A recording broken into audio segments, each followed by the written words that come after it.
In the land of grills, welcome back. All new from Recteq. This is the X-Fire, folks. This is the grill from Recteq that they're claiming is going to replace your gas grill. They're saying that you can grill, remember, look at that cast iron, with the lid open, 1250 degrees. You want to find out? Yeah, so do I. Let's get started. All right, you're saying, so how does this whole thing work? This is actually two pellet grills.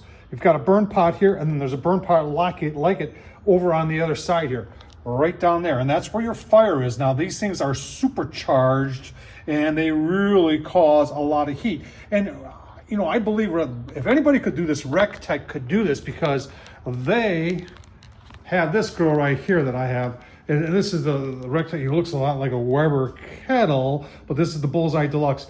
This thing is designed to get to 1,000 degrees, and I've actually had this one at 1,000 degrees.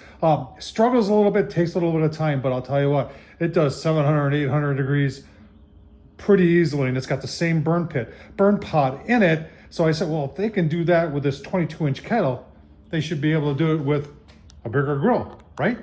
Let's find out. So on this side, you've got your burn pot, and then you've got a regular flame tamer. And when you put this on high, you get a little bit of flame, more indirect heat coming off of this side.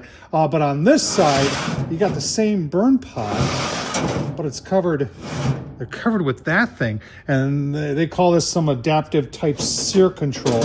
And you can see it adjusts. There's like an inverted angle iron, that's stainless steel, that when you open it up like this, and that would be on what they consider to be high, that directs more of that flame from that burn pot up and out. Now, it looks like I've been doing some cooking on this, and yes, I have. So let me tell you about that while we get this fired up. Get this thing fired up. So this thing is really unique in the sense that, you know, we see the controller there, and you're used to starting everything from the controller.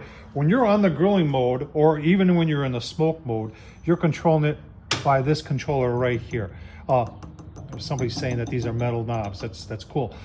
So you put it, when you want to do smoke mode, and that's 225 to 400, you go to smoke, and that turns that on right there. When you take that off, and you go to grill mode, now you're being controlled by these two middle knobs right there. They're both off right now. So then you have low, medium, and then here we're going to turn it up to max on both of them. And then these two will run those burn pots instead of that, which is very unique. All right, let's get it fired up. Get a little smoke. So what I want to tell you is, all right, so it was starting to get a little smoke here. Did a review video. I'll leave the link down below. It goes in depth on everything you'd ever want to know about this grill. And we also did some temp tests. And during the temp test, the most we were able to get out of this grill was 800-ish. Now, they're saying 1250, and they're saying it with the lid open. So what I did after you guys are all done is I played with having the lid closed. And with both burners on full, it can't do it. There was something burning in there, and when I opened this up, it looked like the paint on both sides was starting to smoke a little bit. So I don't think that, but even when I shot the temps, it was only 800s. It wasn't the 1250 they were talking about. So I wanted to do a steak that night. I just had two small chuck eyes. So there's like a gas grill, and they're saying you can use this like a gas grill. There was no reason to run both burners, so I just ran this burner. This burner right over here with that adaptive sear control is probably going to be your best place and probably give you your best heat. So I ran that on max, like I got it on right now, and didn't have this side on, and I had this down, and that worked. That worked pretty good, and it seared some pretty nice steak. Did it get the 1250 degrees? No, but we were definitely in the 700-ish range. So what we want to do today is we get them both on max, and we're going to do just, I got 3 pork steaks. We're going to do one here, one in the middle, one there. I'm telling you right now, I believe that this one here is probably going to sear better, but I want to see, because they're saying you can sear on the whole surface. I just want to see if you can actually sear on the whole surface. Keep on going. Let's get some flame going. I'll show you that. And then we'll let this thing preheat and get our pork steaks on. All right, both sides are going.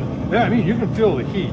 It's not 1250 degrees, but we'll give us some time. And you can see how the two burners, the one on this side, it's got the flame tamer that's covering it, but you still get a little, you get a you don't get any direct flame up here. Whereas with that adaptive sear control here, I'll open and close it for you. So that would be closed. I don't know why you would ever want it to be closed, but that would be open.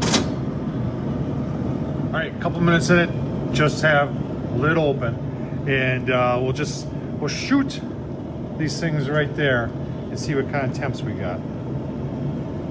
Got 432 there, 330, 350 over there.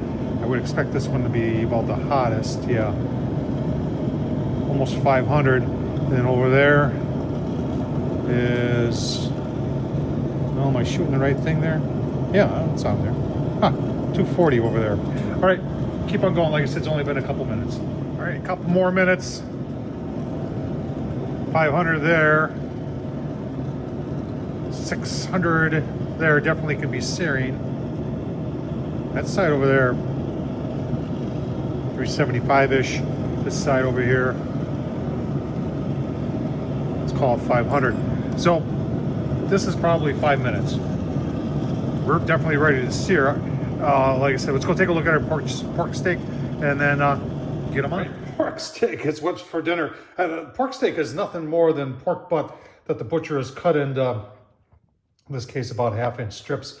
These three were like a little over $2 a piece. So I got them total for like $7. Oh, I should tell you what I got. I got some of the Zang's garlic stir-fry oil on there. And then, you know, I love this nature's seasoning. Keeping it simple. Let's get her on the Recteq. Let's get them on. Right here. One right here. One right there. See how they do. Right. It's like been 2 minutes. That one, when we put it on, you didn't hear much of a sizzle. I think I need to adjust that. Put it right there. Yeah, put that right there. This one we had probably the most sizzle. That one's pretty good too. So far I would say this side and this over there and in the middle do the best. For some reason this right side is cool. I think it's because of the adaptive sear controls taking all the flame and going that way with it. All right, we readjusted that one. Let's see how it's doing. Yeah, it's a little bit better. I mean, so far, I mean, the sear isn't huge, but it's definitely searing. And it's searing over there, it's searing over there, and it's searing over there. And the lid is open. The lid is open. We gotta keep reminding ourselves, this is a pellet grill. Kind of doing what a gas grill would do. Would you agree? All right, these two, we did 2 minutes and we flipped them. Now we've done another 2 minutes. Let's flip them again.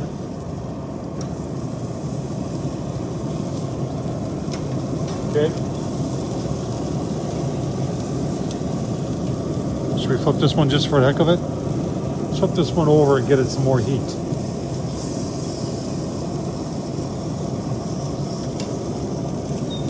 There's a whole bunch of me that just wants to do this. But I'm not gonna. One of the interesting things that you can just see, it just happened. As the grease drips down, that's why when I saw these, what a perfect idea, because a lot of grease in these pork steaks, and you can see as it's dripping down that it's flaming up, which is the same thing that would happen on a gas grill. All right, another 2 minutes. We're 6 minutes into it. The more grease that drips down, you know, the more that burns off. And as you can see, we get a little, you know, that's good because we don't want all that grease down there. So let's give them a flip. Oh, look at that. Yeah, doing good. Looking good. I think that's going to answer our question. Can this grill sear? It's kind of looking like it can. All right, we're in the cool down right now. If you want to see how many pellets we burn, then watch this from the beginning. Yeah, yeah, on high it burns a lot of pellets. All right, that is a nice looking pork steak done on the Recteq Flex Flame. Take some pieces out of there. You know, I've had obviously a lot of comments on the original video. I had one guy say that, you know, Tom, Recteq is based out of Georgia. You're in the Midwest. You need to, you need to, you know, think about, they did their testing down in Georgia or your Midwest, where the temperatures are always not as warm down there. And my response was, you know, I looked through the owner's manual. There was no deduct for living in the Midwest saying, oh, by the way, if you're in the Midwest, deduct 600 degrees. I didn't see that.